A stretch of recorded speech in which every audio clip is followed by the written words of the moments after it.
سلام دوستان، یه دو مورد دستگاه سپاهان داریم. به خاطر صدای انگشتی به ما مراجعه کردن که تازه تعمیر هم هست. یه استارت بزنم ببینیم.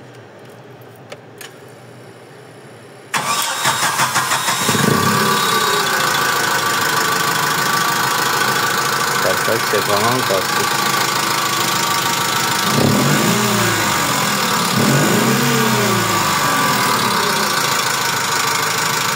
تعمیرات ما در محل.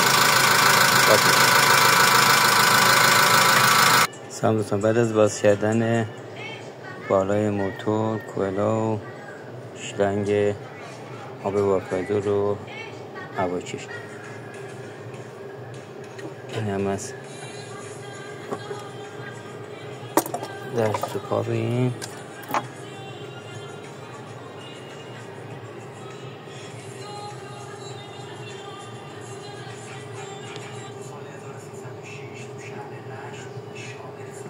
تعمیرات ما در عمل با تشکر. سلام دوستان، بعد از اتمام کار دستگاه سپاهان به خاطر صدای انگشتی تایپیتا، بعد از باز کردن بستن استارت بزنم ببینید.